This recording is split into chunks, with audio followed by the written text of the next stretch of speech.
Happy Oktoberfest Friday. Phil Lindemann with your Krystal 93 News at noon.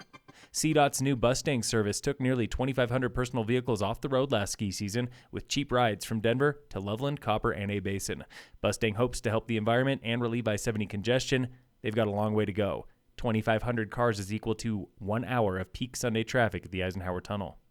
Summit Coroner has identified the cyclist killed by a truck on Highway 9 this Tuesday as Bruce Trippett of Excelsior, Minnesota. The investigation continues. No charges have been filed against the driver, a Dillon man. A driver was killed yesterday in a rollover crash on eastbound I-70 near Grand Junction.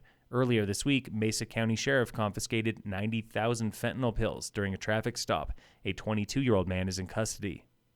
A beloved winter rec program at Summit School District is gone, but students at Breck Elementary still get out on the snow in another way. Kindergartners, part of their curriculum is to study pushes and pulls, like forces in motion, and they went up to the ski area and learned how the lifts work and had a demonstration by some lift ops, and so they got real hands-on learning. And with our location and our community connections, we're able to do a lot of activities like that. That was Principal Anne-Mary Westerhoff. Tomorrow in Vail, veterans of the 10th Mountain Division are joining a rally for Camp Hale. Camp Hale is close to becoming a national monument. Organizers hope this rally encourages Joe Biden to sign that legislation, which is now over a decade in the making. Camp Hale was home base for 10th Mountain ski troopers in World War II. The Colorado Avalanche Information Center is hiring a highway avalanche forecaster down south on the US 550 corridor. That job is based in Silverton. Speaking of Silverton, the tiny ski town in the San Juans was just named Colorado's best place for fall colors by the even tinier website Trips to Discover. But you will have to wait another 2 or 3 weeks for leaf peeping season down south. CBS 4 says peak color season runs north to south, and it's just getting started here in Summit. Founders of a Denver tech startup say there is not a restaurant worker shortage.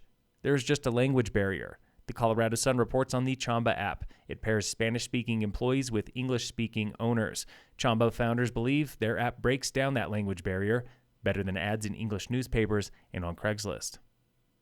Local fire danger remains moderate today, with no fire restrictions here in Summit. In sports, the Rockies lost to the Giants yesterday 3-0. Today, the Rockies open a series with the Padres at 6:10. For the first time in nearly 2 decades, World Cup ski jumping is coming to the U.S. this winter. Lake Placid, New York will host a men's ski jumping World Cup in February. The U.S. ski team calls this a, quote, game changer. First Alpine World Cup is just 1 month away, October 22nd to 23rd, for giant slalom in Austria.